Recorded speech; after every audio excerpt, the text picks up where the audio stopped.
And when you see two people leave at around 7:05, it's not because they're not having a good time. We have our very first event tonight, and we have perfectly organized it so the Young Adults Auxiliary first meeting of the year is across the hall at 7 o'clock. So when you see these two people dash, it's not because they're not enjoying it, it's just because they're doing double duty and having a cultural experience and then a serious meeting across the hall. So for those of you who don't know me, I'm Lisa Ackerman, Executive Director at Columbus Citizens Foundation. And we've had great fun over the last couple of years programming events. And I think there's no more perfect first event of 2024 than Andrew Cotto joining us. And I'm only going to speak for a few minutes because if I gave you his whole bio, we'd waste all of our evening singing his praises. But suffice it to say, many of you know him through his stewardship of Italian America, a magazine that many of us see and enjoy. He's also been featured on quite a number of local news shows over the years. I've seen a few segments on Rosanna Scavo's show, Good Day New York, and he's a novelist as well as an essayist, and you've seen his byline in the New York Times and the Brooklyn Eagle and online. And so we really couldn't be more thrilled that we're welcoming him tonight to talk about many of our passions for Italy and food traditions and cultural traditions, and hopefully a new tradition of joining us here at the Townhouse with some great regularity. So with that, I'm turning it over to Andrew.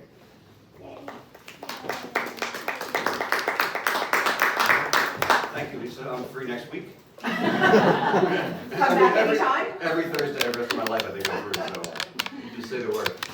Thank you all so very much for coming. I have to move this up a little bit. It's really such an honor to be here at the Columbus Citizens Foundation. The microphone's not on, Oh, so if you want to just flip the switch. Thank you.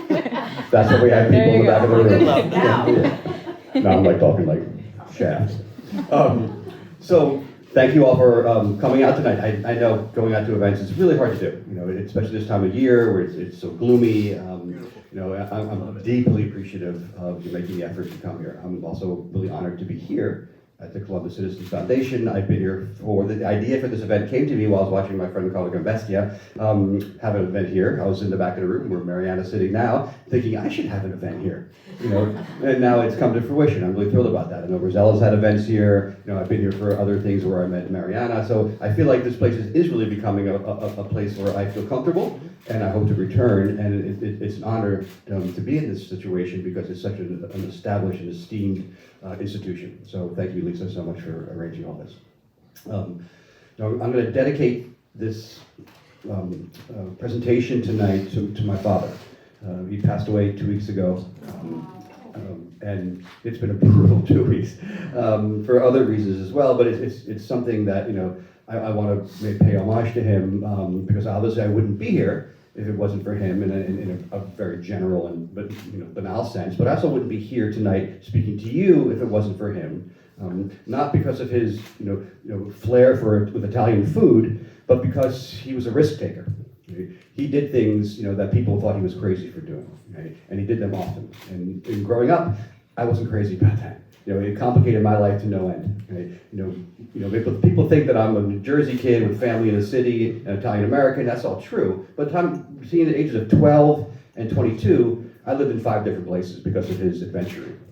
I went to high school in St. Louis, in Boston, in Chicago, in Santa Barbara, in Los Angeles, and when I got out of college in Virginia, I just covered the whole country. Right? When I got out of college in Virginia, I went right back to New York. I needed comfort, I needed stability, I needed a place where I could not feel like my status was in jeopardy every waking day. That was a little dramatic, wasn't it? It wasn't a witness protection program. We were on the run, like St. Louis. We're out of here. I got to New York after college, and I had a dream. And my dream was to do something that I had felt was my calling since I was a little kid. I always felt like I was obliged, like I was destined to help people, to foster empathy, to evoke mercy, to be the kind of person that makes the room a better place to be in, that makes the neighborhood a better place to be in, that makes the world a better place to be in. I just didn't know how to do it. At one point, I thought I was going to play for the Yankees and donate all my salary. That didn't go very far, But I always felt that there was just something that I was destined to do that involved, touching people, right, in an emotional and a social way. I like looking out for people who feel left out. I like making people feel less alone, and I didn't know how to manifest that until I got to college and discovered my love of literature, and an ability to tell stories. And I came out of college thinking, I'm going to be a novelist. I'm a novelist, capital N novelist, right? And write really important books, that make people turn the last page and cry and feel good about themselves and the world and feel less alone, And the problem was when I got to New York after college, I chickened out. I was going to pursue my dream, and it's a tough one. I don't know how much you know about publishing, but getting published ain't easy, right? It's a very difficult path, right? And I like things. I like to have money in my pocket, and I like to have, eat well. So someone dangled a career in front of my face, a career in sales. Right? So you'd be great at this, Cotto. Why don't you give it a shot? There was a salary, there was a bonus, there was insurance and a 401k, which I didn't know what a 401k was when it was broached to me. Right? And there was an expense account. I think they had me at the expense account because I loved going out to eat in New York, right? And I didn't have any money to do it on my own. And so in my career in sales, my colleagues would either take people golfing or to on a boating expedition or to a club. My thing was food.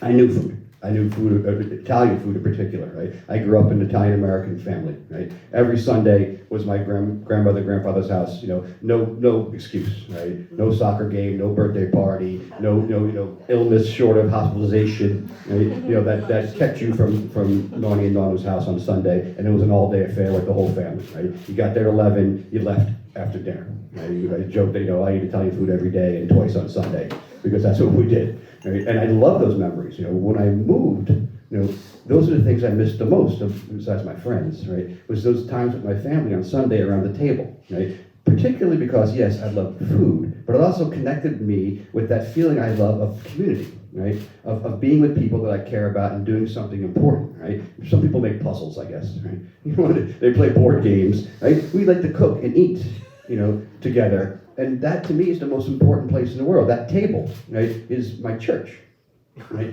And so I was thrilled to take people, that I was charged with, entertaining and fostering relationships with for my work, out to eat at all the great restaurants in New York. And I lived on Mulberry Street at the time, so I knew all the red sauce joints. I loved them. Cortile with clients and Amici 2 with my friends. And, but there was all these restaurants opening up at the time that were regional Italian food, right? Places that, from places that I didn't know. I knew Southern Italian food. We know Puglia and Sicily and Calabria, right? Campania. But there was restaurants opening up in the city at the time that were sort of swanky, right? Little hip, right? That were from, Emilia Romagna and Piemonte and Tuscany, of course. And there was Roman trattorias opening up. And I really, through the exploration, thank you, of those, I started to get interested in Italy as a country. The cuisine, connected me to the different regions and the different wines of those regions. I started reading books. There was that great one from David Lynch and Joe Bastianich. These called Italian wines. That I devoured, right? And just had this real desire to get to Italy for the first time. All this entertaining and my theory about it building relationships obviously was working because my company came to me after 10 years and said, you know what? You've done such a good job, we want to send you on a cruise. And I was like, I don't go on cruises. I'm not going to be locked up in a room this big with a porthole, right? And eat buffet, and do the moringa, right? So I was like, how about you just give me the money and I'll go where I want? And they were like, fine, do what you want. I want to go to Italy. So I went to Italy, right? For the first time, never stepped foot, in the country of Italy, until I was in my early 30s, I guess, right? And it was the Venice, Florence, Rome package, which everybody does, right? That's for beginners. Italy for beginners is Venice, Florence, Rome. So I did. And Venice was great. I thought it was spectacular and magical and mystifying and surreal and serene, all those adjectives that describe Venice. Loved it. Okay? But Florence is what I was after. That's the place that felt like my heart was there. I'd researched a bunch of restaurants to go to. I did all my due diligence. I was going to go into Chianti country to see Dario Cecchini, the world's most famous butcher. And got there, checked in, went out, ate. The next day, after a lunch and a dinner, and then another lunch in Italy, in Florence, getting ready to go out for dinner, I'm sitting on the terrace of our hotel on the River Arno, looking at the water and the bridges and the sun setting over the hills of Oltre Arno, right? And it just hit me. Like, I'm moving here. I have to live here. I have to come here and write my book and pursue my dream and go back and make it a reality. And 2 years later, I was living there. Right, in the hills south of Florence, in a little barn behind a villa, right, above this village called Antella, right? And it was the most magical year of my life. You know, it was writing my first book in the morning, right, and then food adventuring during the day. Weekends with different regions. Right? We went all over the peninsula, and it was just an incredible experience and a time in my life where I probably felt most alive. Every moment mattered, every meal just felt great, and I couldn't articulate why I felt so good. Right? The big joke, for those who don't know, when I was leaving, oh, Cotto, you're going to go to Italy for a year, you're going to gain 25 pounds. Right? All that sort of naive understanding of Italian cuisine. I came back healthier by far than when I left, and I was eating a lot. I was really going for it. It was like a nonstop. It was kind of like a buffet on a cruise, right? But the boat never left the dock. And it was just such an experience, and it changed my worldview. It changed, it affected my confidence. The first person I told when I decided to make that move to Italy and quit my safe, secure job with an expense account was my father, and he was so proud. He was just like, yes, that's how you live, right? You pursue the things that you desire, right, without fear of failure, right? And if you win or you lose or whatever, there's no regret, right? So I was so happy about that. I felt empowered by sort of having finally taken that chance, right? Got back to New York, right? Found an agent. She read my first book. I went to graduate school at the New School for creative writing, so I was able to teach. Teaching was also a dream of mine. I always thought, teaching and writing was a great symbiosis, right? I could be like that cool teacher, Mr. Cotto, hey, Mr. Cotto. And I was. I don't think there's ever been a more popular teacher in the history of the United States colleges than this guy right here. That might be unofficial bragging, but I killed, right? Those guys loved me. And I loved it, but writing was what I wanted to do. Right? I wanted to reach the masses. I wanted to do those things that I mentioned. Evoke empathy. Foster compassion, create community. Right? And it was kind of working. I wrote the second book. It was sold. Right? And after the second book, my agent came to me. Right? And she said, "We're getting a lot of commentary about the food in your books." Right? And I was like, really, the food? That didn't occur to me that there was lots of use of food in the book. Right? She's like, no, there's look at all these scenes, and this, you're using food as a device, and it's building character and all this stuff. I don't know what they're talking about, right? I was like, oh, how interesting. She's like, well, why don't you go for it, and your next book really go into the food thing, big time, right? Why don't you do something in a restaurant? Right? And I was like, I worked in a restaurant in college. It was hell. Absolute hell. I knew how to cook. My mother taught me how to cook. I love cooking, right? I got a job as a dishwasher, in a restaurant. And 2 days later, they had me in the line, so they knew that I knew how to cook. It was murder, right? The main chef was a drunk. The sous chef hated his guts, right?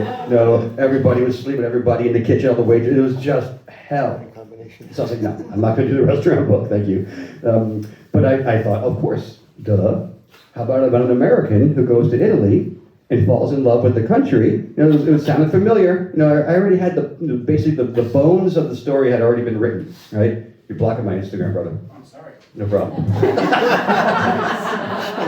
There's like 8 people watching right now who are very mad at you. You just made 8 enemies, 6 of them are my relatives. Sorry, Case. And I had all this, a motivation in place to be in Italy and to immerse in it, right? And then there's also, all the familiarity I had with the culture. I spent a year there eating my way around. You can't write what you don't know, they say, right? I knew Tuscany, right? So I wrote this book called Cucina Tipica, an Italian adventure, and it's really basically about, an American who arrives in Italy on holiday and decides he never wants to leave. That's sort of the blurb, right? And what follows is a wine-soaked, food-filled adventure, right? It's the wine-soaked, food-filled part that's why he doesn't want to leave. right? Because eating Italian food is empowering. It's not just putting things in your mouth and swallowing them so you have the ability to get out of bed the next day and go to work, right? It's about, cherishing the moment, right? You're talking about ingredients that are arguably the best in the world. I'm not going to argue. They are the best in the world, right? Everything's usually local, right?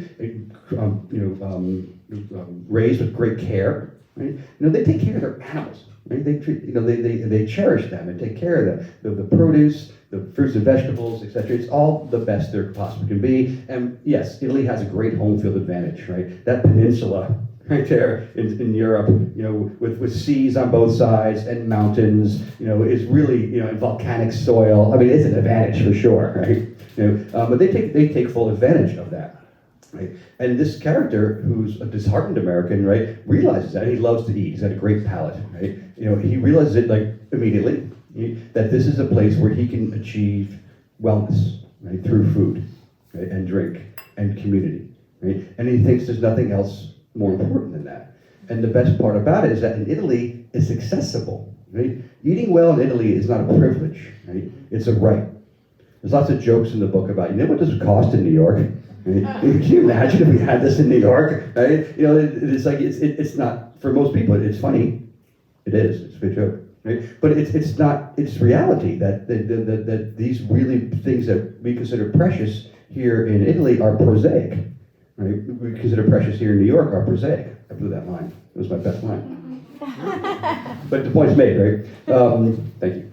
So I'm super proud of this book, and there's a passage, a couple of quick passages I want to read from it, right, to give you a sense of how the food writing, how food works in the story. Right? One is quick, and one's a little elongated but fun.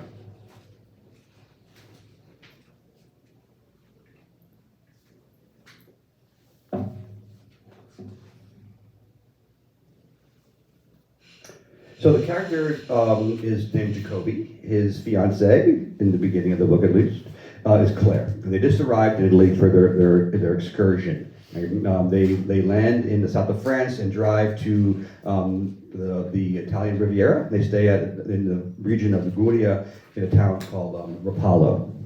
It's a beautiful hotel, the Hotel Excelsior there, which is just spectacular. That evening, Jacoby and Claire walked into town in the rose hue of a seaside twilight. The last remnants of day gathered in the sky as darkness sifted down on the narrow streets of the regal seaport. Claire had read about a hole-in-the-wall seafood osteria near a marina by the hotel. The boats were all moored or on their way in from sea, flanked by seagulls and swallows. Jacoby smelled fish being filleted. A few turns and misturns inland, down a dark alley, through a low and arched doorway, local catch from the Tyrrhenian Sea was served on wooden tabletops covered in dark butcher's paper. They sat on a shifted table in the dingy room among the indifferent locals and took a basket of lightly fried calamari, shrimp, bream, and whole anchovies, seasoned with salt and lemon, followed by a pureed and garlicky fish soup, then steamed prawns dipped in aioli, grilled sardines, plates of pasta with pesto, and plates of pasta with clams. They washed it all down with carafes of a local white wine known as Vermentino. That's a little appetizer. This passage here is a little bit longer, but I think it's sort of the quintessential food section of the book, because it involves all the things that I talk about with food. So there's obviously the cuisine itself, but there's also community, right? And the sense of wellness and place that's achieved here. We call this from the Cecchi section, and I don't know, Carla DeFalco has a show called Cara's Cucina, and she read the book and she dedicated an episode of her show to this passage from the book, where she makes the same Cecchi recipe, and it's really fun. And I came on with her and we did it together. It's on YouTube. So this is now that we're in Tuscany, and our character Jacoby is isolated now. Him and his fiancée, sort of spoil that for you. But the relationship doesn't work out. He's sort of spiraling, but feeling like he's got an idea of how he might be able to stay. Right? And he just sort of wanders down to the village one afternoon. The piazza was empty at the end of the afternoon riposa. The only open business was the cafe. Jacoby sat beside the statue and sought inspiration. The door of the patisseria across the piazza, a few storefronts down from the hotel, opened and two women in matching polyester dresses and hairnets walked into the sidewalk to survey the surroundings, smoke cigarettes, and signal their return to the business of serving pastries and gelato. The sun hung high above the piazza, the heat gathering in the hollow of the village, and especially within its inner confines of stone and cement and plaster. Jacoby walked into the patisseria, nodded at the woman behind the counter, and asked for a glass of water, which he sipped while deciphering the vast array of flavors and vibrant colors within the cooler that held stainless steel tins of gelato. He settled on a medium cup that allowed for his choice of two different flavors, pistachio and stracciatella. The best two choices. He took his cup back to the piazza and sat in the shade of the statue. The creamy texture and vivid flavors filled his mouth with song, and a pleasure equal in its visceral decadence to sex. People began to reappear after their midday rest, and some young boys showed up with a soccer ball. They played a pickup game in the corner of the piazza against the wall on the cafe's far side. Their voices sounded like angels singing, and Jacoby wandered over to watch. When a loose ball came his way, he flipped it into the air with a foot and juggled the ball successfully a dozen times before losing control. The boys cheered, "Bravo!" and Jacoby joined them in a pickup game. Astonished at their ball skills and passing and elusiveness, this was their sport, and they pretty much ran circles around him. Nicoletta came out of the side door of the cafe to smoke a cigarette and watch. She sat at a small table tucked against the wall of the cafe and assessed Jacoby's skills with a smirk of mild admiration before calling them all inside, where she poured the boys regular-sized glasses of water and playfully gave Jacoby a carafe full, which she adorned with a straw. They all laughed as Jacoby sucked in some much-needed hydration. After the break, they played some more, until shadows covered their small annex of the piazza and a savory aroma arrived on the breeze brought by dusk. A female voice bellowed, and the boys stopped playing instantly. They waved goodbye to Jacoby and ran away. Jacoby returned to the cafe to wash up and take more water. There were a few customers in the back, lingering over newspapers. At the bar, now having a cold beer, Jacoby inquired about the aroma by touching his nose and sniffing the air and rubbing his belly. Ah, Nicoletta recognized. Oggi è venerdì, la giornata per I ceci al forno. Jacoby couldn't put the sentence together. He got today and Friday, but the rest left him lost, though the words were somewhat familiar. Il forno, she said, pointing to the road out of the piazza. Il posto per pane. She grabbed a roll of bread from under the counter and held it up. Pane. Oh, si, Jacoby said. Pane, bread, capisco. He felt stupid, but not ashamed, and he was inspired to piece the next part of the puzzle together on his own. He recalled signs above shops marked Forno and matched it with Paolo's reference to his outdoor oven using the same name. Bakery, he said. Il forno e il posto per pane. Bravo, Nicoletta said with only a hint of sarcasm at his ability to recognize a bakery as a place for bread. She smiled, which encouraged him to continue. Ma, che cosa ceci? Nicoletta held up her hands. Troppo difficile, she confessed. Too difficult to explain, which at least Jacoby understood. Hai fame? She asked, rubbing her belly. Jacoby knew both the Italian phrase and international sign for hunger. Si, he said. Vai, Nicoletta instructed him to go, flapping her hand upward toward the door and down the street where the young boys had run. Segue tu naso, she said, touching her nose. Jacoby smiled and followed his nose toward a savory smell which grew stronger as he left the piazza and walked a one-lane road over a bridge that spanned one of the many narrow creeks that rippled down from the hills and eventually fed into the river Arno. A small line extended out the door of an ancient storefront. Jacoby stood behind a woman in her 80s, dressed impeccably and holding a designer handbag across her bosom. She gave Jacoby a strange look. Locals soon lined up behind him. The blinds were drawn over the storefront's windows. The line moved silently forward as each patron left with an aluminum tin covered in foil or a sealed ovenware dish and a paper sleeve filled with bread.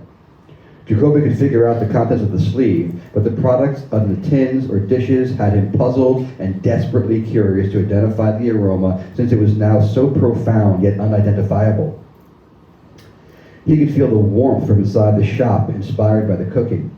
He smelled something nutty, accompanied by smaller aspects of flavor, like rosemary, other aromatics, and was it lemon? He had to know. He had to eat.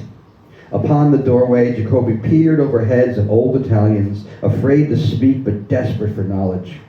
He was also very hungry, as the soccer game had kicked in his metabolism. The room was sparse and shaded with a glass counter and metal baskets of bread varieties displayed in the window. Women in white hats manned the counter. A man in an apron around his waist hurried through the swinging kitchen door and back, filling orders called by the women in the white hats. It was busy, but not frantic. The women smiled kindly as the guests, but didn't chat as they might normally. This was all business, Italian style. Behind the counter, on a crude jet print, a sign in stylish font read Cecchi across the top and Venerdì across the bottom. Okay, Jacoby put together that Friday was the day for Cecchi. All he had left to figure out was the latter. Feeling slightly unnerved but determined, Jacoby found himself in front of a woman at the counter who looked upon him with curious eyes, as he was probably the only person who she served all day who was unfamiliar. He summoned his charm and courage, clasped his hands in front of his heart, and said, "Ciao!" "Ciao," the woman said back, tilting her head in expectation of more conversation. Jacoby tried to swallow through his dry mouth. "Mi dispiace," he said. "Sono Americano. Che cosa Cecchi?" The woman laughed and told the whole store they had an Americano with them who wanted to know what Cecchi was. Everyone laughed. Someone clapped him kindly on the back. The woman in the front of him turned and patted him on the cheek. Jacoby looked around and registered many kind smiles. Almost everyone was older than him, most of the senior variety. He liked that. He liked older people. He held up his hands, smiled, and said, "Mi dispiace, oh fame." Everyone seemed to fall over themselves, refusing his apology and recognizing his hunger. The explanation of Cecchi came from so many sources with such enthusiasm that Jacoby could not understand it all. Finally, the man in the apron whistled and the room went silent. He waved Jacoby over and handed him a tin mounted with small round objects the color of caramel, specked in seasonings and glistening with oil. They had been cooked, almost braised, as the tender outer shell separated in places. Jacoby still wasn't sure what he was looking at. "Prendi," the man said, motioning with his hand toward the food. Jacoby took one and popped it into his mouth. Warm and flavorful, bright and with lemon and oil, toothy but soft, it melted in his mouth and vanished down his throat. "Ah," Jacoby declared that he now knew what had lured him down the street and into the bakery. Io so," he declared with his hands raised like a true Italian. The room waited his answer. "Chickpeas," he blurted. Everyone cheered as if he had delivered some news of utmost importance. Everyone shook hands and felt touches on his arm and shoulder. The man wrapped the tin tightly in aluminum foil with pantomime instructions to, before eating, swirl with oil and sprinkle with salt. Jacoby nodded and reached for his wallet, but the man refused payment. Jacoby thanked everyone behind the counter and left the happy room through a crowd of smiles and touches and well wishes. His hunger temporarily replaced by a tremendous sense of goodwill and camaraderie. He walked in the slanted sunlight back toward the piazza, feeling invincible, committed to carefully carrying his tray of food all the way home. By the time he got to the piazza, the smell was overwhelming him, and the warm tin became uncomfortable in his hand. He would eat al fresco right there in the piazza. Most stores were now shut, and the public square was empty except for pigeons and doves on eaves, and swallows circling high in anticipation of the evening's cool. Jacoby sat on the shady side of the statue and pulled the foil from the tin. A fresh aroma arose and made the pores on his face open along with his nostrils. Using chunks of bread as a makeshift spoon, he scooped up some chickpeas and ferried them to his mouth, losing a few along the way, but relishing those that arrived. He chewed slowly, pausing to breathe and chew again. His eyes were closed. He didn't see Nicoletta approaching with her face screwed up in disdain. "Que stai facendo?" she asked what he was doing, her intensity belied by familiarity. Jacoby smiled and pointed at his nose and then to the chickpeas. Nicoletta pinched her fingers together and shook them in disappointment. "Bravo," she said with maximum sarcasm before changing her tone to a didactic one. "Ma non mangiate qui così." Jacoby gleamed that she didn't approve of the manner in which and where he took his dinner. Italians did not eat in public spaces, and even the street food he had was taken still standing with dignity, eating slowly, sipping wine. You'd never see an Italian walking the street, slurping down a piece of pizza or chomping on a sandwich. Jacoby got that custom, appreciated it, but didn't see much of an option at that point. A warm tin of chickpeas on his lap, and the only instrument available being a large square of what seemed like a crisp version of focaccia, dimpled and seasoned with large grains of salt. He shrugged without shame at his lack of decorum. Nicoletta pinched her lips and shook her head. "Vieni qui," she ordered. She ordered Jacoby to come with her and walked off toward the cafe, where she turned the corner to the annex, lifted the gate that covered the side door. Jacoby covered his food and followed. "Là," she directed him to sit at the small table along the side of the building. Jacoby sat down in the cool shade and listened to Doug's coo from eaves across the street until Nicoletta returned with a table setting of a bowl, fork, napkin, and a goblet.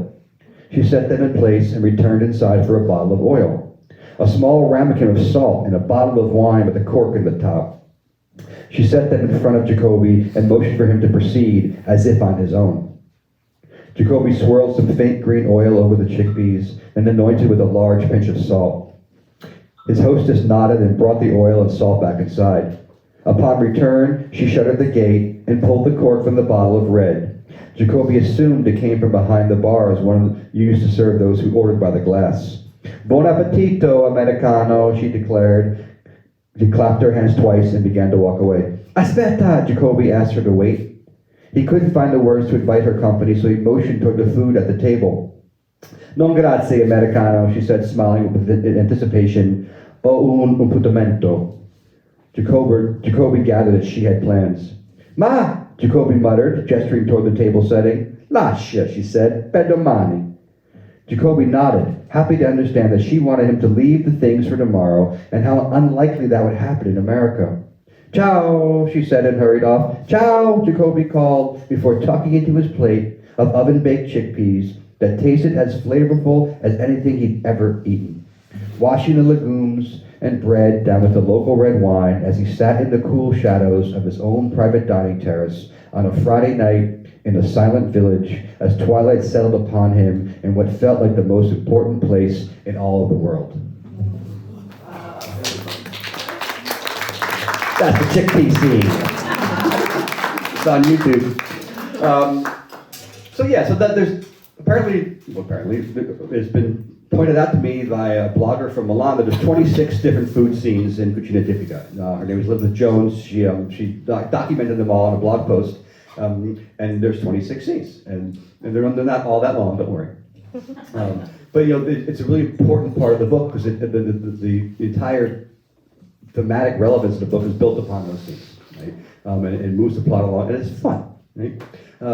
Since this book, I've written 5 others. I'm about to finish my 8th novel right now, but not. Oh.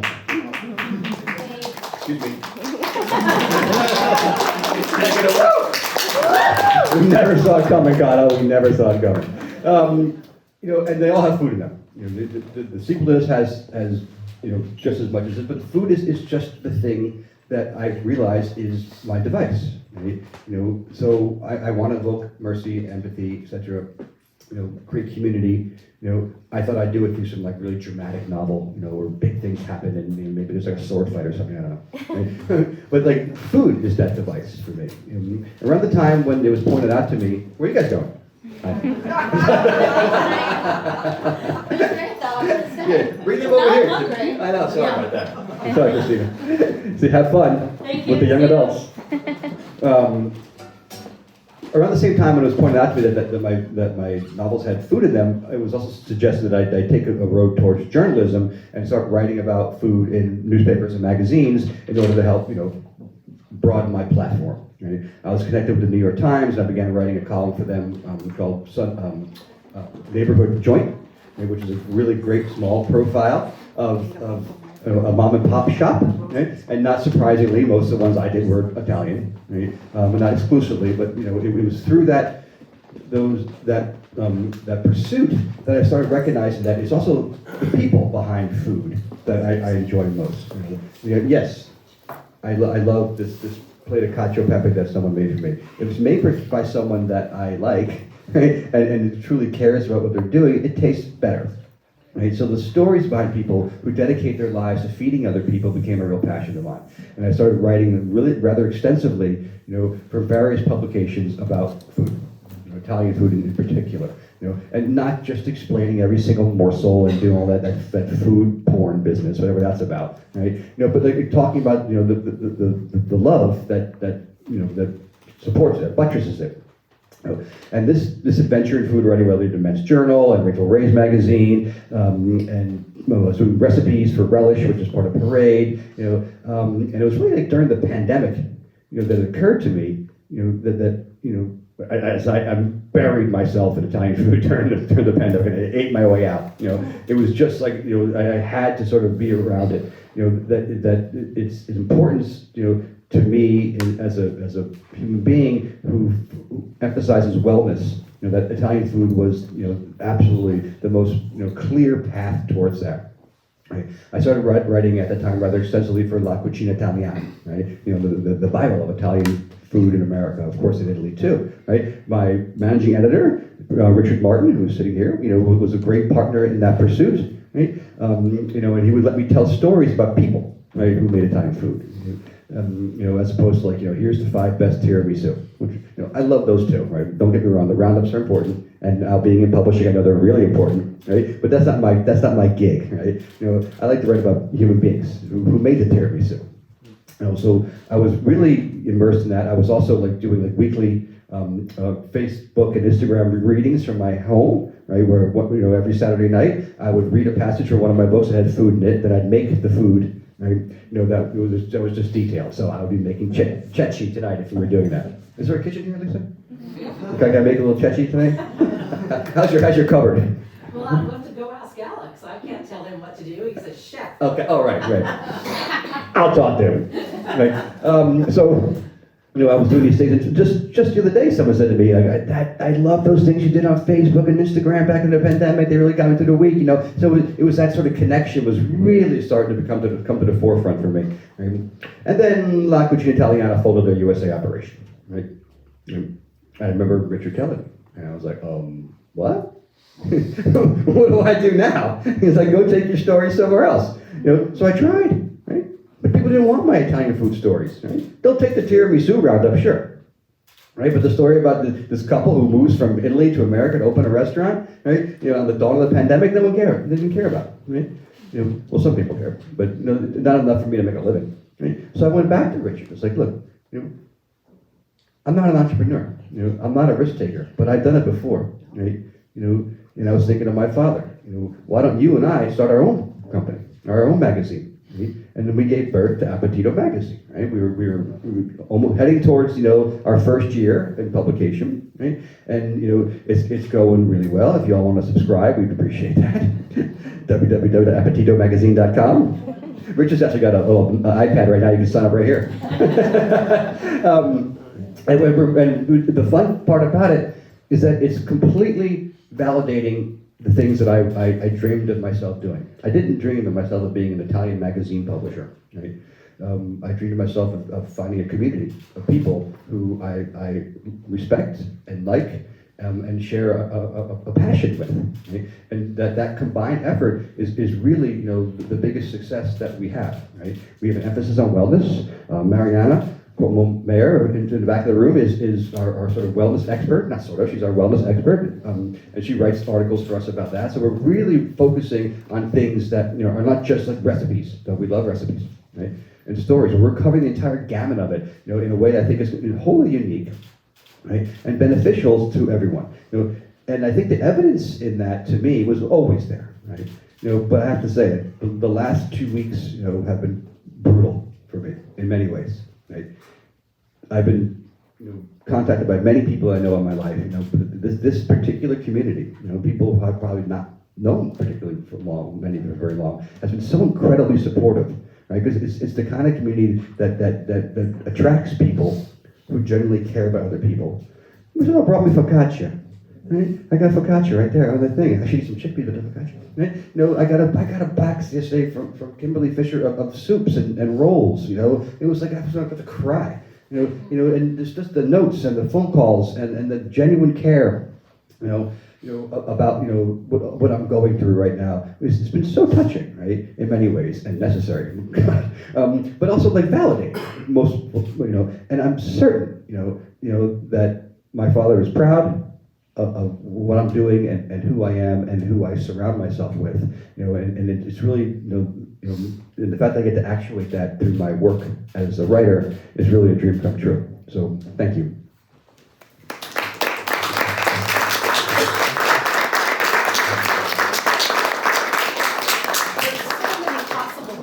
To ask you, I don't even know where to start.